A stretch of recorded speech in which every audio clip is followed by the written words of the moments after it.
Welcome to TV3. I'm your host, Type V3, and on this week's episode, it's all about the stars. Everything from lords to wars, fighters, and the next entry into the Nendoroid Overwatch series. If you want to introduce a future episode of TV3, you can always do so by sending in your video clips to my email over at typeve3@gmail.com. And with that, let's get the show started. Star Wars Celebration took place over this past weekend, and as you would expect, there was plenty of Star Wars news. Everything from the movies, TV shows, any related media, and of course, toys. Now, while there were a lot of toy news, I'm only going to talk about one thing in particular because I feel like it's the most important thing, even if it's not necessarily related to toys I cover, and that is the reveal of the Star Wars Forces of Destiny toy line, which squarely aims at a female audience. And I think this is super cool. These are going to be 11-inch figures, or 11-inch tall figures, and they seem to be a combination of action figures and dolls. I mean, you look at their heads and you immediately think something along the lines of, hey, that's a Barbie, that's a doll, but then if you look at the actual bodies, they seem like super upscaled action figures. And they remind me of the action figures that we'd seen, or that we've been seeing from Marvel Legends, and I think this is a very cool idea. Now, if I'm honest, none of these are really up my alley in terms of design, but I think it's a super neat idea. It's a cool way that, Star Wars is branching out to, what has predominantly been a boy toy line. It's cool that they're trying to reach out there for the female toy line. Now, I know that there's a lot of you out there who are going to say, hey, but Type V3, toys should just be for everyone. It shouldn't have to be boys or girls. We don't have to specifically skew towards the demographic. And while I do definitely agree with you, let's face it, Star Wars has always been for boys. And if this is the first step we need to make to appeal to a young female audience, I think this is good. And then maybe one day, who knows, we could lead to an just all-encompassing toy line that just caters to, any sort of audience. So I think it's good news for the toy scene, and I'd like to see more of this stuff going forward with other related series and whatnot. I mean, could you imagine if we had like a Transformers toy line that was squarely aimed at a female audience or little girls? I think that would be super cool, and I would love to see it happen. All right, let's move on to the big boy space toys, and this is coming straight out of Bandai Tamashii Nations, and they have a Bandai exclusive set of S.H.Figuarts Star-Lord from Guardians of the Galaxy, and he's coming with Rocket and Groot. Now, this looks like a super cool set. There's not too much I want to say about this other than the fact that I think it looks really good. I mean, that tiny Groot is definitely going to appeal to a lot of people, as is that articulated Rocket, because it's not often we get an articulated Rocket action figure, but it's really the Star-Lord that is the draw here. I mean, that just looks like a really great toy, especially that face sculpt. I mean, Figuarts have been a little bit hit or miss in promotional pictures, but of all the ones I've seen in hand, they actually turned out really well, so I have no doubt that this is going to look, or at least closely resemble, Chris Pratt in person. And our last space-related news item comes out of Arcadia, the company responsible for all the latest and greatest Macross toys. And they have finally done it. They've done what all the fans have been asking for. They are going to reissue or re-release the 1/60th scale VF1S in Max and Milia colors. Let me tell you, I have never been more excited for a Macross toy or a pair of Macross toys in a long time. I have been wanting these for as long as I've ever been a Macross fan. And it's been a long time, and I can finally get it. I mean, these were originally released under Yamato way back when, and nowadays they're hard to find.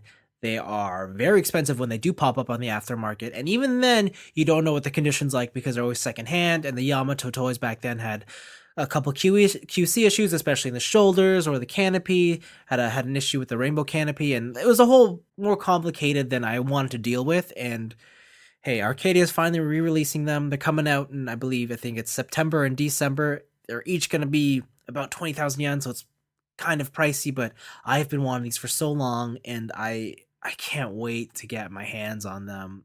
You can bet that I'll be buying at least one of each. If I'm feeling bold, I might even go for doubles. Who knows? And of course, I couldn't let the toy news section end without at least giving my thoughts on the latest addition to the Overwatch Nendoroid series, and that is May, because as you all know, May is bae, cute as a button, and a savage in play. I think this figure looks awesome. But then again, I'm a huge Overwatch fan. I'm super biased. I think it's adorable. I like the gun. Snowball looks awesome. But I really enjoy how they've put in the blizzard effect part. It's probably just going to be a little plastic display piece. That works. I think it looks very cute. Now, I do have to admit something here. Mei is one of the cutest characters in Overwatch. Nendoroid is one of the cutest toy lines on the market. However, Nendoroid Mei, at least in my eyes, is not as cute as I thought she would be. She's definitely not as cute as the in-game model. If anything, they've reworked her proportions so she seems to have more of a slim profile, and her face isn't as chubby as I thought it would be. She actually looks a bit more, how would I put it, hot? I don't know. She doesn't look, I mean, she's still cute, but she's just not cute as a button Mei. But hey, I'm still madly in love with Overwatch. I'm still committed to buying everything that Good Smile puts out, and yeah, you can bet that I've had this pre-ordered the minute it went up. Alright, so this week I didn't really do much in the way of buying toys or whatnot, but I got one thing that came in the mail, and that is the HG Amazing Strike Freedom. I think this kit looks pretty alright. The colors are not something I'm super fond of at the moment, but we'll see how it turns out when I build it. I kind of just bought it because I'm a completionist and I'm awful, and yeah, so that's pretty cool. However, my real edition this week has been Persona 5, and I did buy the Take Your Heart Premium Edition, and this edition is pretty cool. It comes in this huge package, nice slip cover. This is a pretty neat hardcover box with a magnetic clasp so you can open it up. And it reveals a couple little goodies inside, which I'm going to go through for you. First of all, you do get the game, and this is the Steelbook edition of the game. I love the artwork that they've used for the Steelbook. I wish that I could get a huge print of it that I could post on my wall or something, but who knows. You get a cool little plush of the character Morgana, and Morgana is super cool. I like Morgana a lot. I'm surprised, especially considering I hated Teddy from Persona 4. I thought I was going to hate Morgana, but I love Morgana. Morgana's awesome. If you want to live out your Japanese high school fantasy, they've given you this sweet bag with the school crest of Shujin Academy. So yeah, if you want a school bag, here you go. I mean, it is totally usable. There's a zipper and everything. I'm actually surprised it came with this. It's a neat add-on. I'll never use it, but it's cool as an extra for the edition. And finally, probably the most important thing is the Persona 5 art book. Now, this is a very small hardcover art book, but it is a very nice art book nonetheless. It mostly just shows you things like character art, nothing too impressive. I wish there was a bit more scenery and setting and such, but what's in here is nice. It's all very clean. I'm going to sound real selfish right now, but I wish it came with like a USB stick with, let's say, really high-res image files. I think that would have been nice. I understand why they didn't do it, but, you know, hey, one can dream, right? But yeah, other than that, that's all I got this week. And to be honest, I haven't really done anything with toys this week. It's mostly been Persona 5. That's been my life, and it's been a pretty good one at that. Oh, I forgot. You get a soundtrack, which is cool. But like, if it's anything like most of Atlas's soundtracks, it's not a full soundtrack. It's probably just a sampling, so All right, we've reached the feedback portion of the show, and the first question comes from Josh LM. What kind of Gundam marker do you use for panel lining? Good question. I use the Gundam marker that isn't a Gundam marker because I don't use Gundam markers for panel lining. It's as simple as that. I tend to use Tamiya's accent liner, whether it's black, brown, gray, or if I'm feeling real fancy, I'll just make my own color up because sometimes it's cool to panel line in something like magenta or purple. But yeah, that's what I tend to use. It's a little bit messier than just using a marker and a little bit more effort, but I guarantee the results will always be a lot nicer. Quang NX asks, normally how long does it take for you to paint a Gundam? Generally, I would say within a day, probably less than that, within a segment of the day. So it could be an entire morning, an afternoon, or the evening. If you want me to be even more specific, I would say anywhere from 3 to 5 hours, we'll say. This Barbatos here probably took me around 4 hours to do, and I think what you have to remember is a lot of that time is just waiting for the paint to dry. Generally, what I do is I take apart the whole thing after I've snapped it together, and I separate them by colors that I'm going to need. I lay them out, I paint them each, and then I set them to dry, and then once everything's dry, maybe I'll panel line the ones that I need to panel line. When that's done, I'll break out the top coat, put all the top coat on, and then I'll reassemble. A lot of it is really just setting up the pieces to paint and then waiting for the paint to dry. It's not really that hard to do. It's just very time consuming and tedious, and it's the part about model kits I hate the most. Jonas Lechuga, he wants to know, what would you rather be, a Getter pilot or a Gundam pilot? That's pretty easy. It's a Getter pilot all the way, and I'll tell you why. And this isn't just because it's a Getter. This is because this is more the question of, would you rather be a super robot pilot or a real robot pilot? And I will always rather be a super robot pilot because super robots are powered by magic. A Gundam, if it breaks down, someone's got to fix it. And listen, if I own a Gundam, chances are, maybe, there's no guarantee I'm going to have a crew. But if I had a super robot, if I had a Getter, that thing is just magic. It just puts itself together. And I would love to be inside a Getter when it's transforming, because if you've ever seen Getter, then you'll know that the transformation sequences make absolutely zero sense. They defy all sorts of physics. And I think that would be really neat to be inside of when it's happening. So yeah, a robot powered by magic, what's there not to love, right? It's like the Power Rangers Megazord. You see that thing get broken in battle, but guess what? Next episode it's just fine. You know why? Because it's magic, and magic solves everything. Erwin asks, hi Type V3, what are your thoughts on the 1/6 scale figures? Not necessarily Hot Toys focused, but the whole hobby and collecting of 6 scale figures. Thanks, and keep it awesome.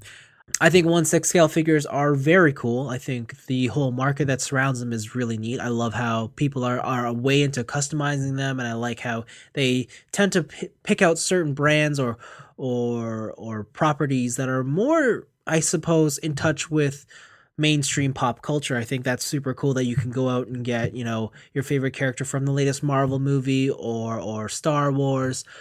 Or even cool things like anime, right? Medicom's doing a lot of anime stuff. So I think 1/6 scale is cool. The likenesses on those faces are always astounding, and the same goes for their mixed materials that they use, especially on the Hot Toy stuff. However, it's not for me. It's not for me basically because when I buy a toy, or when I came into this hobby because I like to play with the items. Like I love spinning these things around or moving them or posing them or transforming them. I love the engineering that goes into them.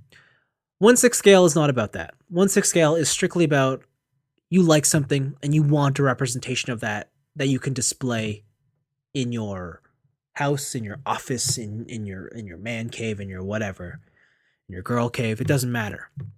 And at the end of the day, 1/6 scale are just really expensive Barbies, and I don't know about you, but you can't really play with a Barbie. You kind of just sit them up straight and they do nothing. And then because a lot of them are very expensive and they have a lot of very fragile materials, you don't even want to pose them, even though they generally do have bodies built for posing. Like sometimes the rubber bodies, they will stretch, or you don't want a piece of the clothing to wear over time. So at the end of the day, what I see with a lot of 1/6 scale collectors is they just have them standing there, pinned straight. And it's like, that's cool, but that's not why I buy toys. So yeah, don't get me wrong. I do have a couple 1/6 scale things just because I think that, there are certain properties that I love and adore, and I just want to support them to the best of my ability. And 1/6 is kind of the only option. So I will buy 1/6 stuff here and there if I can really justify it to myself. But as a general rule, I tend to avoid it. It's not for me. But if you're into it, hey, I think it's super cool. I'm always impressed when I meet people who are, fully into 1/6, because the demands of being in that segment of this hobby is more than I could deal with. The Rhythm of the Day asks, since you said you like Kamen Rider, I need to ask, have you seen the current series Kamen Rider X8, and what do you think about it? I love X8. I think X8 is quickly becoming my favorite Kamen Rider series. I think it's just bonkers. It's ridiculous. And I love video games, so how can I not love this Kamen Rider? I thought that for the longest time nothing was going to top Forze for me because of, space, friends, and that whole dynamic of being in high school. But X8 is really getting to me. Like many people, I love Laser. But as time is going on, I really like Hero. Hero's the type of guy I like. I've always liked that character archetype, or that stereotype, where at first he comes off as like the cold, kind of, he doesn't care about the the young up-and-comer, and then eventually he warms up his heart and he becomes your best friend, but he'll never admit it to you and stuff like that. Yeah, Hero's great. I love his dad too. And now that we're at the halfway point in X8 and it seems like stuff is happening, I can't wait to see where this show goes. I'm crossing my fingers that it's going to be as compelling as Kamen Rider Gaim in terms of its narrative, and it's looking to be that way. So yeah, I'm really in love with X8. Oh, also, I love the suit designs. How can you not like? I mean, I especially love Dangerous Zombie. That's super cool. If there's one toy I want to buy, it's definitely Dark X8. I think Dark X8 it's right up my alley. And there you have it, another episode of TV3 over and done with. I hope you guys enjoyed it. If there's anything on this episode that you would like me to discuss further, feel free to leave your comment in the comment section below and maybe I'll address it in the next episode. Speaking of which, next week there is no episode of TV3 because, as you know, the last week of every month is an episode of Toy Talk with my friends Meads, Gabe, and hopefully Peter. So I hope you guys look forward to that. If not, I will see you in 2 weeks' time for the next edition of TV3. See ya!